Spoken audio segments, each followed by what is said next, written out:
Não há como negar que o público adora assistir vídeos sobre estatísticas e recordes negativos. No início do ano eu fiz 2 vídeos, um dos piores campeões da história do UFC e outro dos melhores. Adivinha qual dos vídeos recebeu mais visualizações? Mas tá tudo bem, calma, se vocês gostam de ver desgraça, eu vou trazer desgraça. E no vídeo de hoje trago pra vocês os 5 lutadores que tiveram as maiores sequências de derrotas da história do UFC. E sim, vocês sabem qual foi o lutador que me inspirou a fazer essa lista, e sim, ele vai aparecer aqui nesse vídeo. E eu sei que quando eu falo sequências de derrotas, maiores sequências de derrotas, automaticamente você associa a lutadores ruins. Mas uma coisa que vocês vão perceber nessa lista é que, na verdade, a grande maioria não são lutadores ruins. Na verdade, foram bons lutadores no seu auge e até foram ex-campeões, grandes ex-veteranos e bem conhecidos. E esse é o grande problema, é por isso que eles chegaram a sequências de derrotas tão grandes. Porque quando são lutadores desconhecidos em má fase, na terceira ou na quarta derrota seguida, eles já são demitidos do UFC. Mas quando são ex-campeões, veteranos conhecidos, populares, eles ainda tentam manter o cara ativo na organização, ou para ele tentar se redimir, ou então para algum outro novato fazer seu nome em cima dele. Então eles acabam ficando por mais tempo e dessa forma se expondo a mais derrotas. Mas enfim, vamos lá para mais uma lista desgraçada. Número 5, Donald Cerrone. E começamos com aquele que já foi dono do recorde de mais vitórias pela via rápida e mais bônus pós-luta da história do UFC. Donald Cowboy Cerrone. O Cerrone era um verdadeiro funcionário do UFC, ele chegou a fazer 5 lutas no ano. E em 2015 ele até chegou a lutar 2 vezes em um mês. E sempre em alto nível, com boas apresentações. O problema é que quando chegava nas grandes lutas, ele dava uma pipocada e perdia grandes oportunidades, incluindo disputas de cinturão. Mas enfim, com tantas lutas assim no seu cartel, acumulando tanta quilometragem, tantos danos por causa de tantas guerras, uma hora ou outra o relógio ia apitar para o cowboy. E isso começou a acontecer a partir de 2019, quando ele perdeu para o Tony Ferguson. A partir daí, ele entrou em uma má fase absurda. Depois da derrota para o Ferguson, ele foi nocauteado no primeiro round pelo Justin Gaethje, depois foi nocauteado em 40 segundos pelo Conor McGregor, perdeu pro Anthony Pettis, daí teve um empate contra o Nico Price, mas em seguida perdeu mais 2, nocauteado pelo Alex Morono e finalizado pelo Jim Miller. Depois dessa última, ele finalmente se aposentou. Foram 6 derrotas seguidas com um empate ali no meio. E detalhe, essa luta do Nico Price só foi um empate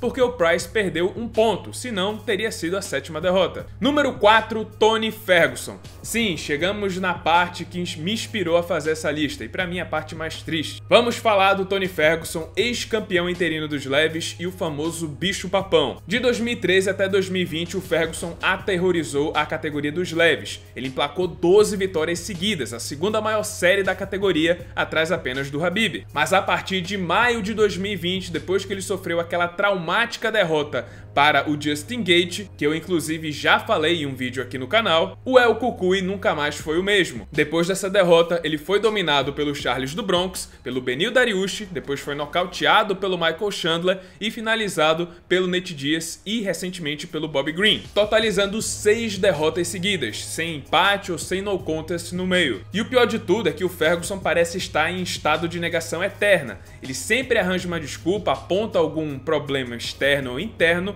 para justificar suas derrotas. E simplesmente não dá sinal de parar de lutar, de se aposentar. Ele quer seguir em frente e antes da derrota para o Bobby Green, ele até falou que ainda tá chegando no seu auge físico, coisa que na realidade não tá acontecendo. Mas enfim, é triste assistir um lutador que já fez história na categoria mais competitiva do UFC caminhar para o fim da sua carreira de forma tão devastadora. Número 3, Hector Lombard. Hector Lombard foi um dos maiores flops que eu já vi na história do UFC. O cubano era um monstro nas outras organizações, venceu 24 lutas seguidas fora do UFC, foi um dos primeiros campeões do Bellator e vinha de um cartel respeitável de 31 vitórias e apenas 2 derrotas. E aí ele finalmente estreou no UFC e perdeu pro Tim Bolt, o limitadíssimo Tim Bolt. Mas enfim, ele seguiu competindo no UFC, até conseguiu algumas boas vitórias, até que em 2015 ele foi pego no teste antidoping pelo uso de esteroides, fake netting. Ele pegou uma suspensão de 1 ano e quando voltou, simplesmente não era mais o mesmo. Foi nocauteado pelo Neil Magny, pelo Dan Henderson, pelo Anthony Smith, aí perdeu pro Thales Leites, pro Johnny Hendricks e sofreu uma desqualificação para o CB Dollaway, totalizando 6 3 derrotas seguidas que o levaram à demissão do UFC. Depois da demissão ele voltou pro sulco, estreou no Eagle FC e até nocauteou Thiago Silva, mas a luta ficou sem resultado, virou no contest, porque foi com uma joelhada ilegal. Número 2, BJ Penn. Sem dúvidas é o maior nome dessa lista. O BJ Penn é considerado um dos maiores campeões da categoria dos leves do UFC. Ele detém o recorde de mais defesas de cinturão da categoria, empatado com o Khabib. E mais, ele ainda foi campeão dos meio-médios em cima do Matt Hughes. Mas como sabemos, o tempo chega para todo mundo. E pro BJ Penn aconteceu um ano depois dele perder seu cinturão, quando ele foi simplesmente espancado pelo Nick Diaz. E foi uma derrota tão humilhante, tão traumática, que logo depois da luta, ele anunciou que estava se aposentando do MMA, não queria lutar mais. Só que aí passou um ano, ele decidiu voltar a lutar e levou outra surra, dessa vez do Rory MacDonald. Ele ainda insistiu, desceu pro peso pena, mas foi nocauteado pelo Frankie Edgar. E aí depois dessa derrota, ele se aposentou de novo. Só que 3 anos depois, ele mudou de ideia mais uma vez e voltou a lutar aos 39 anos de idade, contra o jovem Yair Rodrigues, de 24 anos, e tomou um verdadeiro baile do jovem mexicano. E o BJ Penn não desistiu, ele ainda insistiu em continuar lutando e perdeu mais 3 lutas seguidas, pro Dennis Siver, pro Ryan Hall e pro Clay Guida, totalizando 7 derrotas consecutivas. Oficialmente, essa é a maior sequência de derrotas da história do UFC, porque não teve nenhum no contest ou empate no meio. E na verdade são 7 derrotas oficiais, porque depois da sua última luta no UFC contra o Clay Guida, o BJ Penn ainda foi nocauteado por um NPC em uma briga de bar. Desde então ele nunca mais competiu e foi demitido do UFC já faz uns anos. Número 1, Sam Alvey. E chegamos ao curioso caso do Sam Alvey, porque vocês perceberam, até agora eu só falei de ex-campeões ou grandes veteranos, nomes populares. Então, apesar da má fase, fazia sentido pro UFC manter esses nomes até agora que eu citei. Até porque são ex-campeões e nomes conhecidos. Mas o Sam Alvey, ele não foi nada disso, não foi conhecido e nem foi um ex-campeão.